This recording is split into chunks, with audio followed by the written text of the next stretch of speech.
lines such as this, we would all be firing and maneuvering together. The riflemen would be in a separate unit, and they would be doing, as I said before, as the riflemen, like snipers, taking out the officers. But unlike snipers today, that can stay in the bush and hide for a very, very long time, once he fires, everyone's going to know where he is. Same with here, because we are firing black powder, which creates a big fire flash and white smoke. Now, to load the muskets, which would be a little bit different than the rifles, but we're going to be loading them the same way just for safety. The first command for us would be to come up to the shoulder. Shoulder your fire locks. Can you spread out a little bit, guys? Yep. Extend to the right, 1 arm's length. So the order would then be to prime and load. So we would then bring our muskets to our chest, and then bring the lock of the musket, the flintlock. Also, it's called the cock because it kind of looks like a rooster's head, to the half-cock position, just like that. The half-cock position is the safety position. You don't want your musket going off half-cocks. That's why we have that saying. I can put the entire weight of the musket on the trigger, and this is not going to go off. I can pull it all day, not going to go off. This is the safety position, so I can safely load and fire the musket. We'll then slap our cartridge box that settles the powder at the bottom of the box, and then take out one of our paper cartridges. Then, using our 2 teeth, rip the paper cartridge. You had to have 2 opposing teeth to be a musket man in order to do that step, because I'm already holding the musket in this hand and the cartridge in this hand. I can't rip it. So now I will pour a little bit of powder into the pan just like that. If you see there, that's all I basically need just to fill that dish with powder. That's it? That's all I need. And then I'm going to close over. This is called the hammer. Today we call it the frizzen, but back then they call it the hammer or the steel. That's where sparks are going to fly off, causing from the flintlock, and that's what's going to ignite that powder there, as you'll see. So now I'm primed. I now have to load. That's why I say prime and load. The rest of the powder then goes down the barrel, just like this. In this position, the musket ball would be down here at the end of the cartridge, and that and the paper would go down together, because the paper acts as wadding to keep the musket ball down there nice and tight. If I didn't put that paper in there, the musket ball is actually smaller than the diameter of the barrel, and it will just bounce down if I accidentally upend the musket. So it keeps it down there nice and tight. And what keeps it down there nice and tight is the ramrod. And you use the ramrod to ram the musket ball down all the way. Because if you don't, and there is a gap between the musket ball and the powder, this becomes a pipe bomb and explodes in your face and ruins your whole day. You also have to return your ramrod, because if you don't, if you stick it in the ground and you move somewhere else, you can't reload. If you stick it you leave it in the barrel and you shoot at the enemy, you might create a red coat shish kebab, but you won't be able to reload. If you lose your ramrod, this becomes a 9-pound club, and that's all that it's good for. So now I am loaded. We will come back up to the shoulder just like this, and that lets everyone know that we are ready to fire. Because as I said before, we fire all together like a giant shotgun, unless we're given the order to fire independently. But the idea is for us to be more effective by firing together.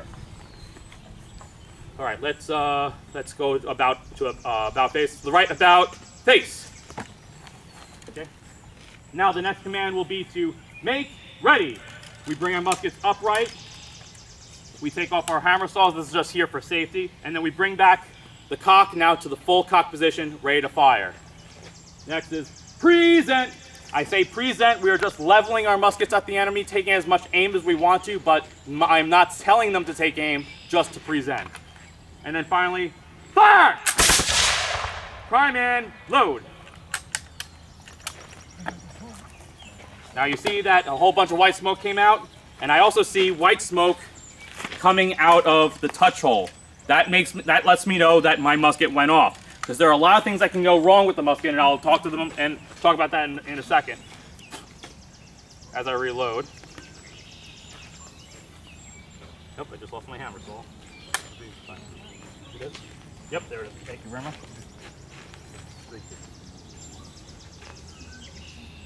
A good musket man can get off 3 shots in a minute. Again, different than the rifle. I don't really have much powder in that part. So I'm going to double over this. Up there, make ready. Present. Fire! Now you see, I did not go off. Control your fire locks. Let's try that again. Fire!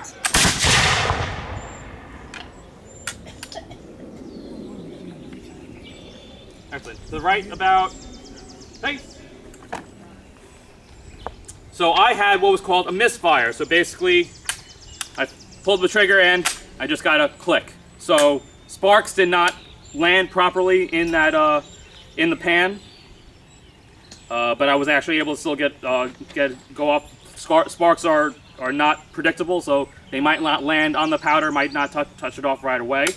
If your powder is wet and is very, very humid today, so the powder is going to be soaking up moisture in the air like a sponge, and when it's wet, it does not work. That's where the term "keep your powder dry" comes from.